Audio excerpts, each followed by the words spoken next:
Think of the 1925 Scopes monkey trial, a dusty, sweltering courtroom where enlightened science heroically battled against backwards small-town religion. In one corner, you have a high school science teacher named John Scopes, defended by the brilliant agnostic attorney Clarence Darrow. Opposing them was lead prosecutor William Jennings Bryan. History has remembered Bryan as the undisputed leader of the conservative religious fundamentalist movement, but that image ignores nearly his entire resume. For decades before this trial, Bryan was the left-wing champion of the Democratic Party. Known as the Great Commoner, he ran for president 3 times on a fiercely populist platform, fighting for labor rights, unions, and the poorest Americans. Why would a progressive champion of the working class dedicate his final years to banning evolution? Bryan was terrified. He looked at Charles Darwin's theory of natural selection and saw a law of the jungle. If society accepted the survival of the fittest as a biological mandate, Bryan believed it would entirely replace the Christian law of love, destroying every societal protection he had spent his life building for the weak and vulnerable. To understand his fear, look at his world. In the 1920s, the globe was still reeling from the staggering devastation of World War I. Before the war, science had promised a utopian future. But Bryan watched as those same scientific advancements birthed chemical weapons, submarines, and mechanized slaughter. He concluded that science had become an evil genius. He drew a direct line from evolutionary biology to the battlefields of Europe. Bryan argued that the German High Command had weaponized the concept of survival of the fittest, adopting a militaristic philosophy where might makes right and the strong are justified in crushing the weak. Science could build perfect machinery, but as Bryan saw it, science possessed absolutely no moral restraints. And without those moral guardrails, he feared society would use its new machinery to commit suicide.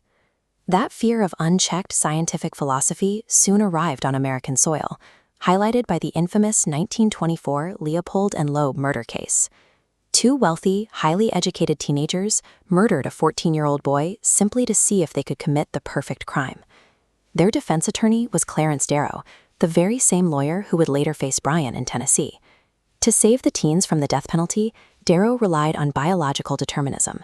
He argued his clients were not responsible for their actions because human beings are ultimately just animals, entirely driven by their biology and environment. This defense horrified Bryan. If humans are merely animals bound by biological impulses, then personal responsibility is a fiction and morality is an illusion.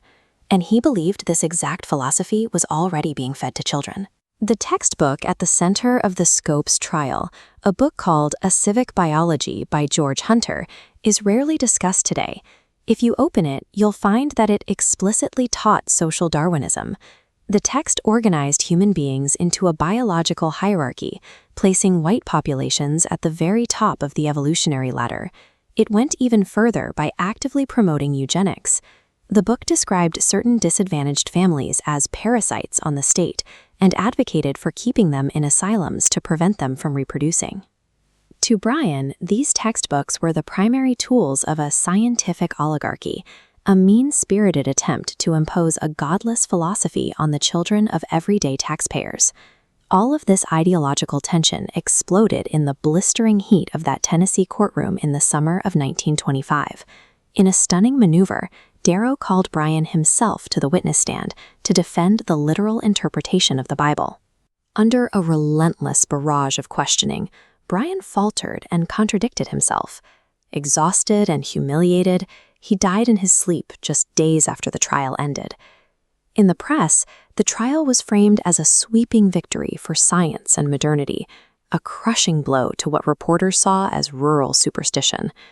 Textbook publishers, fearing the same populist backlash Bryan had ignited in Tennessee, began quietly capitulating to his demands. This chart shows the frequency of the word evolution in American public school biology textbooks. Look at the x-axis right after 1925. The mentions drop off a cliff, going straight to 0. Publishers actively erased the concept from their curriculum to protect their sales. That censorship lasted for generations. The line remains completely flat through the 1930s, the 40s, and well into the 1950s. Bryan was entirely wrong to try and use state power to mandate religious orthodoxy in public schools.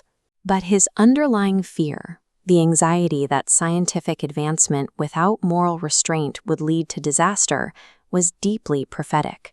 We are still wrestling with his core question today. How does a society prevent its own scientific brilliance from destroying its humanity?